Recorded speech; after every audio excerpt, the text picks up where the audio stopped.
My daughter sent me a voice message meant for her husband, and what I heard made me, well, it made me question everything I thought I knew about my own child, about marriage, and about the quiet cruelties people are capable of. It was a normal Tuesday. I was watering my prize-winning petunias, minding my own business, when my phone buzzed. It was a voice message from Sarah, my daughter, but the tone, the words, they were like a bucket of ice water dumped over my head on a scorching summer day. She was talking about her husband, Mark, my son-in-law, and what she was saying was so venomous, so utterly devoid of warmth, that it chilled me to my bones. The message ended with a little giggle, a sound that usually brought me joy, but this time it was like a shard of glass in my heart.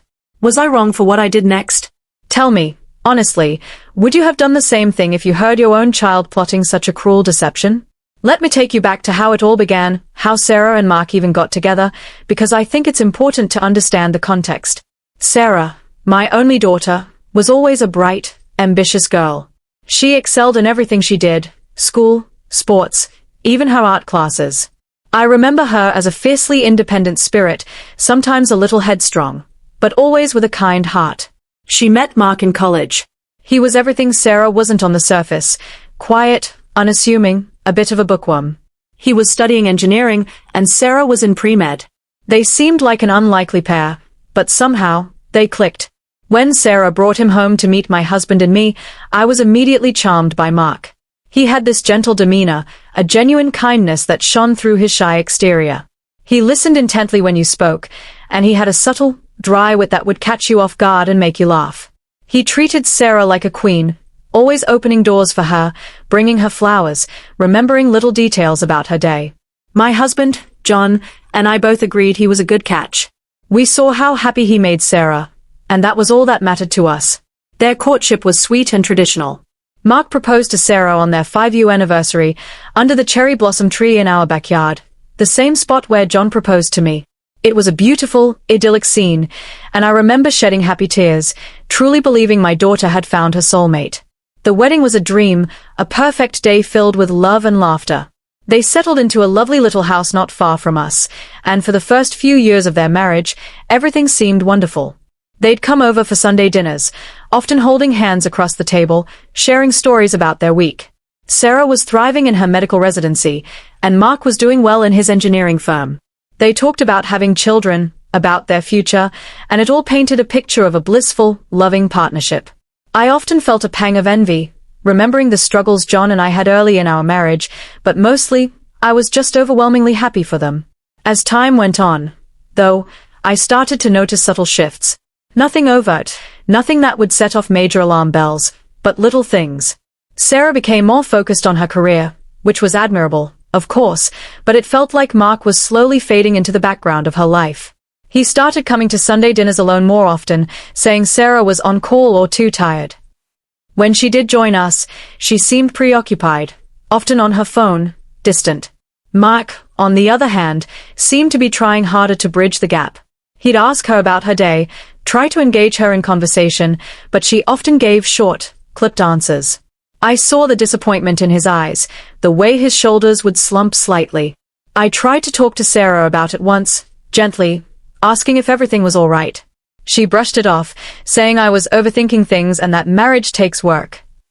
I let it go, assuming it was just the normal ebb and flow of a relationship, especially with the pressures of her demanding career. Mark, bless his heart, never complained. He always spoke of Sarah with such admiration, excusing her long hours and her occasional moodiness as a byproduct of her stressful job. He truly adored her, that much was clear. He took on more of the household responsibilities, cooked dinner most nights, and even started doing all the grocery shopping because Sarah was too busy. He became her steadfast support system, her rock. I saw how much he put into their marriage, how much he loved her, and it made me proud to call him my son-in-law. My only concern was that Sarah wasn't reciprocating that level of effort, that she was perhaps taking his unwavering devotion for granted. I hoped that once her residency was over, things would balance out. But they didn't. In fact, they got worse. Sarah's career took off. She was quickly becoming a highly respected doctor, working long hours, traveling for conferences. Mark was always there, cheering her on, managing everything at home so she could focus on her ambitions. He never once made her feel guilty for her success or her absence. He was her biggest fan, her quiet anchor. And it was in this climate, during one of Sarah's busiest periods, that I received that fateful voice message. It was just after lunch. I'd finished watering my flowers and was about to make myself a cup of tea. My phone, which I usually leave on the kitchen counter, buzzed. It was Sarah. The message was short, maybe 30 seconds, but those seconds felt like an eternity. Her voice, usually so clear and confident, was laced with something I couldn't quite place at first. It was a low, almost conspiratorial tone. "Hey babe," she began, and my heart instantly fluttered a bit, thinking it was a sweet message for Mark. "So, I've been thinking about this whole thing with Mark. He's been really getting on my nerves lately, always wanting to talk about our feelings and asking if everything is okay. Honestly, it's exhausting. I just need him to stop being so clingy. And this little house of ours? It's getting smaller by the day. I need more space, more freedom. So, I've decided. I'm going to start being really distant, like barely talking to him, always busy or tired. I'll make him feel like he's walking on eggshells, so he's constantly questioning everything.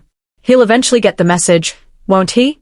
It's much easier than actually having a conversation, and then when he finally cracks, I can just tell him it's not working. Plus, I don't want to be the bad guy. I want him to initiate the breakup. This way, I can still look like the victim to everyone else. And then, once he's gone, I'll have the whole house to myself, no more constant questions, no more expectations. It's perfect." And then came that giggle, that light, airy giggle that usually made me smile. But this time, it was laced with something dark, something cruel. My hand flew to my mouth, my breath catching in my throat. I listened to it again, just to be sure, my mind reeling. My daughter, my sweet Sarah, was planning to emotionally manipulate her kind, loving husband into breaking up with her, so she wouldn't have to be the bad guy. She was deliberately going to make him suffer, make him feel worthless, just to avoid an uncomfortable conversation. The audacity, the coldness of it, was truly shocking. My stomach churned. I felt a wave of nausea. My daughter, the girl I raised, was capable of such calculated cruelty? It was incomprehensible. I replayed the message a third time, just to confirm. There was no mistaking her words, her tone. This wasn't a moment of frustration, this was a premeditated plan. My mind raced. What did I do? Do I confront her? Do I tell Mark? Do I just pretend I never heard it? The message was clearly meant for someone else, likely a friend she was confiding in, but it had landed in my inbox instead, a cosmic accident that had unveiled a horrifying truth. So that's the situation I was in, and I had to make a choice. Here I was, holding this devastating secret, knowing the immense pain it would cause if revealed, but also knowing the immense pain it would cause if kept hidden. Before I tell you what happened next, I want you to pause and comment below what you would have done in my shoes. Would you have confronted your child, knowing it might shatter your relationship? Would you have warned your son-in-law, knowing it would devastate him? Or would you have stayed silent, letting the situation unfold, hoping for the best, but fearing the worst? This wasn't just about Sarah and Mark anymore, it was about my own integrity, my own conscience. I sat there, frozen, for what felt like hours, the phone still clutched in my hand. My mind was a battlefield. Every instinct screamed at me to protect Mark. He was family. He was a good man who deserved so much better than to be strung along and emotionally tortured. But Sarah, she was my daughter. My only daughter. The thought of confronting her, of exposing her callous plan, filled me with dread. I imagined her anger, her denial, the inevitable accusations that I was meddling, that I didn't understand. I pictured the rift it would create between us, a chasm that might never close. And what if she never forgave me? What if I lost my daughter? On the other hand, how could I live with myself, knowing what was coming, and doing nothing? Watching Mark suffer, watching him slowly unravel under Sarah's cruel manipulation, all while I held the key to his understanding? That felt equally unbearable. I thought about John. He was at work, and I knew I couldn't tell him over the phone. This was something I had to process first. I needed to be absolutely certain of my path forward. A few days passed, and I agonizingly kept the secret. I observed Sarah and Mark during our next Sunday dinner. Sarah was exactly as she described in the voice message, distant, preoccupied, giving Mark the bare minimum of her attention. Mark, on the other hand, was noticeably more subdued. He kept glancing at Sarah, trying to catch her eye, trying to engage her in conversation, but she'd just nod vaguely or say she was tired. My heart ached for him. I saw the confusion and hurt in his eyes, the way he would try to force a smile, only for it to quickly fade. It was like watching a slow-motion car crash, and I was holding the steering wheel, but couldn't bring myself to turn it. The guilt was eating me alive. I couldn't sleep. The image of Mark's hopeful, then disappointed, face haunted me. I knew what I had to do. The decision was agonizing, but ultimately, it became clear. I couldn't allow Mark to be a victim of Sarah's calculated cruelty. He deserved the truth. The next morning, with my heart pounding in my chest, I called Mark. I told him I needed to talk to him about something important, something personal, and asked if he could meet me for coffee. He agreed, sounding a little worried. We met at a quiet cafe, far from our usual spots. My hands were shaking as I ordered my tea. Mark sat opposite me, looking concerned. "Is everything okay? My name?" he asked, his gentle voice full of genuine care. I took a deep breath. "Mark," I began, my voice barely a whisper. "There's something I need to tell you, and it's going to be very hard to hear."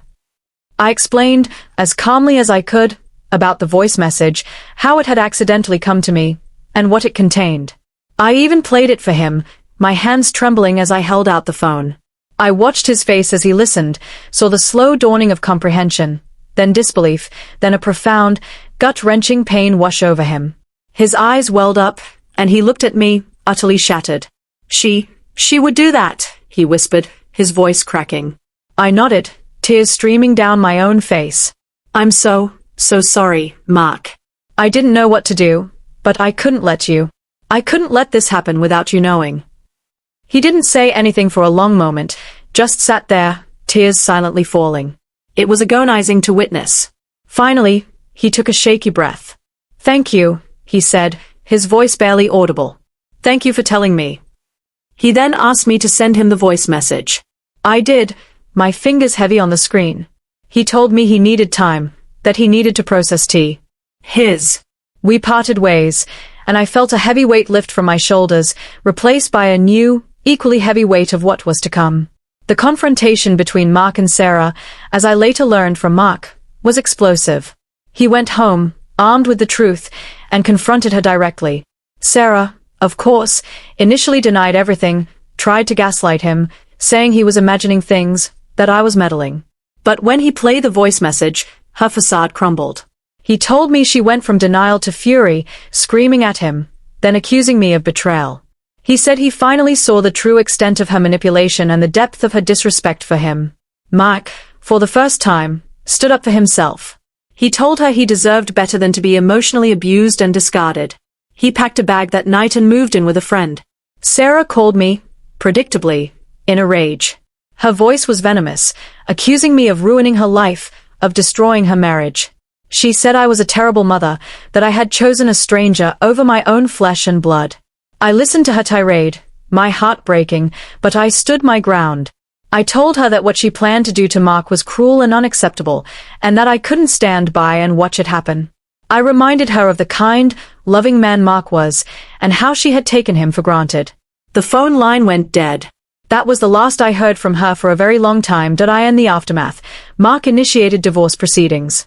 It was messy, as most divorces are, but the voice message served as a powerful piece of evidence, demonstrating Sarah's premeditated intent to inflict emotional harm. The judge, I heard, was not sympathetic to Sarah's attempts to portray herself as the victim. Mark ended up getting a fair settlement, and the house was sold, the proceeds split. He moved into his own place, a smaller apartment, but he seemed to be finding his footing again. He still came for Sunday dinners, though less frequently, and he always thanked me, telling me that I had saved him from a prolonged period of heartache and deception. He even eventually found a new partner, a lovely woman who truly appreciates him, and they are now happily married with 2 beautiful children. He's a wonderful father, just as I knew he would be. Sarah, on the other hand, faced the consequences of her actions. Her plan to look like the victim backfired spectacularly. Many of our family friends, once they heard the full story, were appalled by her behavior. Her reputation, both personally and professionally, took a hit. She eventually moved out of state, pursuing a new job opportunity, and for a few years, we had no contact. It was incredibly painful, a gaping wound in my heart. Losing my daughter's love, even temporarily, felt like a punishment I didn't deserve, but I knew I had made the right choice. Years later, after much soul-searching, therapy, which I encouraged her to seek, and a long, difficult process of reflection, Sarah finally reached out to me. Her apology was halting, sincere. She admitted she had been selfish, immature, and incredibly cruel. She acknowledged the pain she had caused Mark, and the pain she had caused me. It was a long road to reconciliation, filled with many difficult conversations, but slowly, painstakingly, we began to mend our relationship. It's not the same as it was, and perhaps it never will be, but there's an honesty between us now, a raw truth that wasn't there before. She's learned a difficult lesson about empathy, honesty, and the true cost of manipulation. She's changed, for the better, and I'm proud of the woman she is becoming, even if it took a devastating event to get her there. The voice message, a tiny audio file, had shattered lives, but it had also, in its own brutal way, paved the path for truth and healing. This whole mess taught me that sometimes, doing the right thing means making the hardest choice, even if it means hurting someone you love. It means standing up for what's right, even when it feels like your world is falling apart. Love isn't always gentle. Sometimes, it's tough and uncompromising. So, tell me, was I wrong for exposing my daughter's cruel plan? Would you have sacrificed your child's immediate happiness for someone else's well-being?